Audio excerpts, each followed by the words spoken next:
E aí, pessoal, aqui quem fala é Matheus Franco, criador do canal Economia Privada, e hoje nós iremos falar sobre risco país, ou no nosso caso, risco Brasil, e como esse fator pode acabar com seu patrimônio caso você não tome as devidas providências para se proteger. Hoje iremos fazer rapidamente um apanhado histórico do porquê não é uma boa ideia manter todo o seu patrimônio investido no Brasil e, com isso, tentar abrir os seus olhos para a possibilidade de evoluir de um investidor doméstico para um investidor global.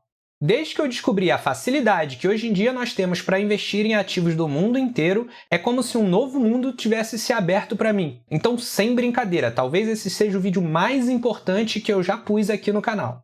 Ficar até o final desse vídeo pode ser o diferencial entre o seu sucesso e a sua ruína.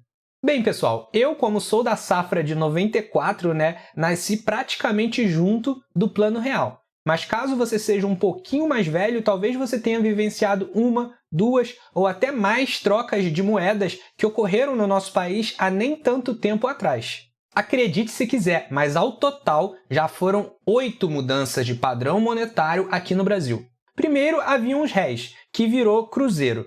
Depois veio o Cruzeiro Novo e posteriormente voltou a se chamar Cruzeiro, que depois virou Cruzado e então Cruzado Novo. Voltou a ser Cruzeiro mais uma vez, depois Cruzeiro Real, para então finalmente surgir a nossa moeda atual, o real, que assim como esse que vos fala, tem apenas 29 anos de idade. Na verdade eu tenho 28, mas faço 29 nos próximos meses. Ao todo, como já comentado, foram 8 reformas monetárias e, portanto, 9 moedas diferentes. Cada troca dessa tem em comum o fato de que a moeda seguinte sempre surgia de modo a cortar alguns zeros que eram adicionados ao longo do tempo com a desvalorização da moeda anterior através da inflação.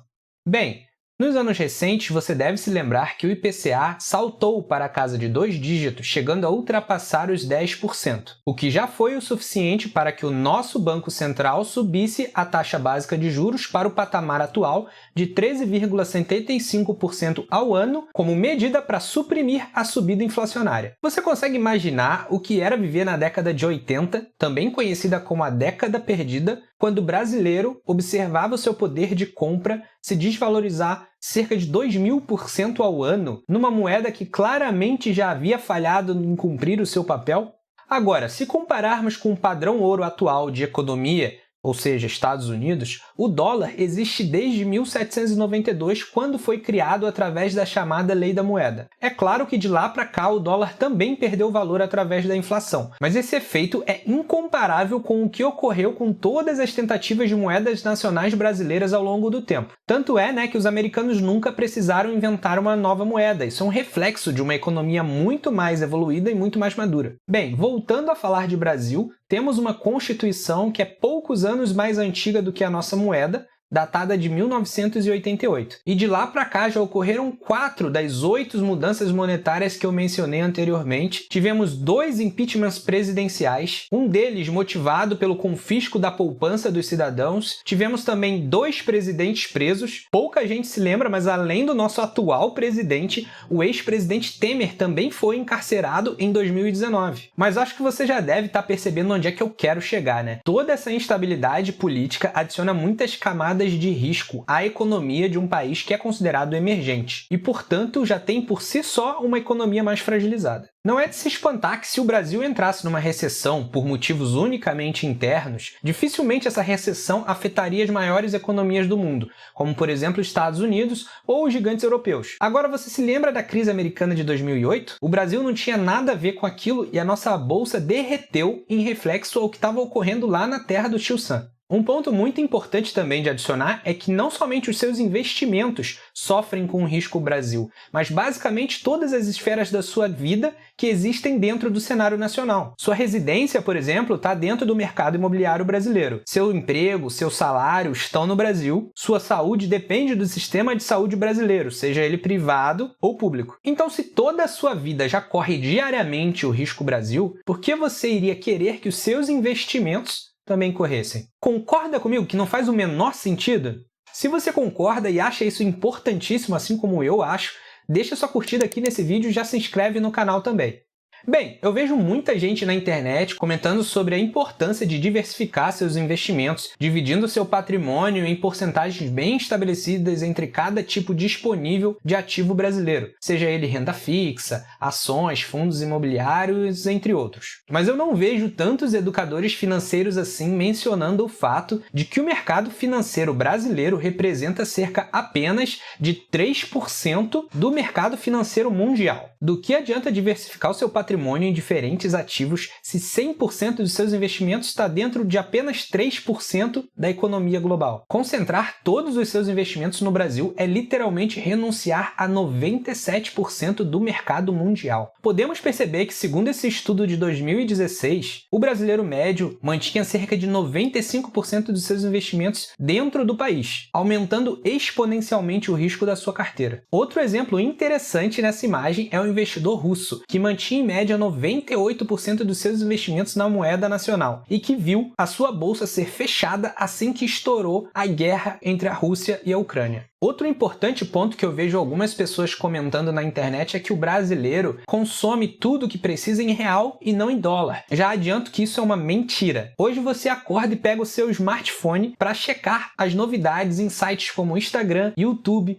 Twitter, Facebook. Eu edito meus vídeos num computador que tem uma placa de vídeo NVIDIA, um CPU, um processador da Intel. A minha TV aqui é Samsung. Todos esses objetos, pessoal, mesmo que possam ser fabricados ou ter algumas peças fabricadas no Brasil, têm o seu preço baseado em dólar. Se o preço do iPhone subir lá nos Estados Unidos, ele também sobe aqui no Brasil, mas o contrário não é verdadeiro. Nessa minha curta vida de 94 para cá, eu já vi o dólar a R$ 2,00 em 2010, R$ 2,40 em 2014, R$ 4,00 em 2016, R$ 5,40 em 2021 e eu acredito que logo mais eu vou acabar vendo o dólar a R$ 7,00 ou até mais. Porque o câmbio é basicamente a comparação entre o crescimento de duas economias. É verdade que toda moeda perde valor ao longo do tempo, mas aquela que sofre com uma menor inflação vai perdendo valor mais vagarosamente. Agora me diz aqui, entre Brasil e Estados Unidos, qual dos dois países você acredita, investidor, que vai sofrer com menos inflação nos próximos anos ou até nas próximas décadas? Tá entendendo o que eu tô querendo dizer? Agora vamos esquecer os objetos mais materialistas que eu mencionei anteriormente. E as commodities? A soja, por exemplo, é plantada no Brasil, principalmente ali no Centro-Oeste, mas o seu preço é estabelecido internacionalmente em dólar. O brasileiro literalmente come em dólar, mas recebe o seu salário em reais. Sendo que ao longo do tempo, como eu já mencionei agora há pouco, a tendência é que o real perca valor contra o dólar. Você consegue entender a problemática em cima disso?